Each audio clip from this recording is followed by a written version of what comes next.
mediocrity is everywhere right now. And we're all trying to find an easy way out. And we're judging ourselves. Let's say there's 10 people in this room and we're all mediocre. But I'm the best of the mediocre people. I now think I'm great. I'm great.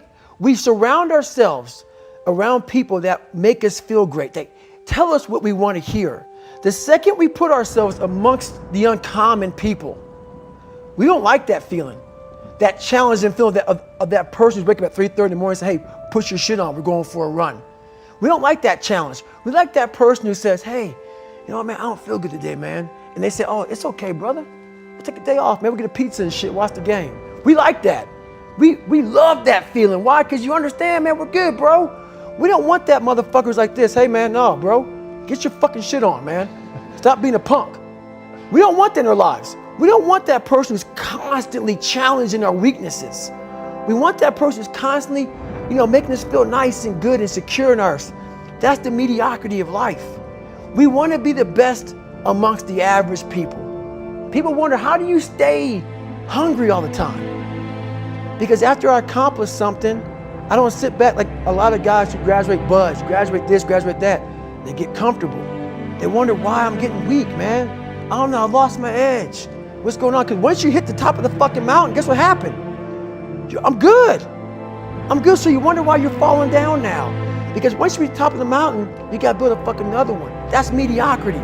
There's a lot of people in mediocrity who have a nice resume, but they're one-timers, man. They hit a one-time deal, they busted it open, got a lot of money, but they're good. You're mediocre now, man. What are you fucking doing today, tomorrow, the next fucking day? That's why I'm listening to theorists. I don't listen to all that bullshit. I listen to a motherfucker who's like this, man. What's wrong, man? I'm fucking tired. Why are you tired? Because tomorrow, I gotta do the fucking shit again, man. Whatever the shit is that made me fucking nauseous and sick to my stomach, it made me hurt. There's no ending. And that's the person I listen to. That's the person who's gained knowledge. You gain knowledge through suffering. And on the other end of suffering is a world that very few have ever seen. It's a beautiful world, because that's where you find yourself. You don't find yourself in over here. You find yourself on the other end. Like the 100-mile race I was on, I ran it for 24 hours. I found myself on the other end of that fucking race. That 19 hours, I found, wow, there's a whole other fucking world out there that I've never even saw. The world's in the mind.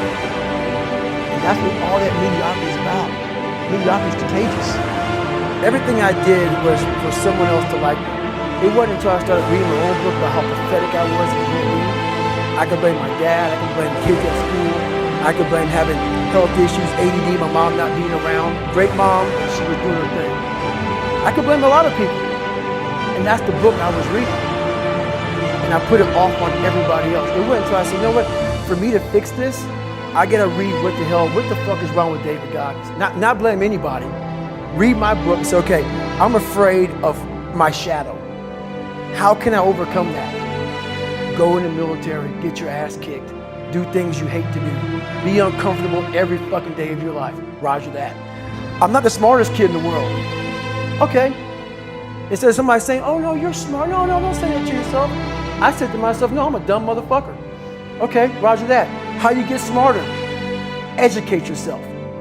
So the things that we run from the truth. We're running from the truth, man. So the only way I became successful was going towards the truth. As painful and as brutal as it is, it changed me. It allowed me to become, in my own right, who I am today. I hated jumping out of airplanes. I hated shooting guns. I hated the job as a Navy SEAL. But I did it because I wanted to change myself. Everything I do, I'm not really comfortable doing. But if you choose to go that route, to go be a Navy SEAL, you might as well go be the hardest motherfucker in the world. Because if you're choosing to do something, you have two routes. You can go there and be a little weak person and get through barely, and that's your reputation. Or you can go through the hardest guy you can possibly be, and that's your reputation. So my whole thing is, if you're gonna choose to open that fucking door in Iraq or Afghanistan, open the motherfucker and go in hard. Because they're gonna remember you by slowly opening it and peeking in. So if you're gonna open it, and you made the mind to open it, don't crack it open. Open the fucking door, go in. That's with life. If you're choosing to do something, attack it. Because they're gonna remember you as not attacking it. So I want to be remembered. You can hate me, but there's one thing you can't say about me. I didn't attack it.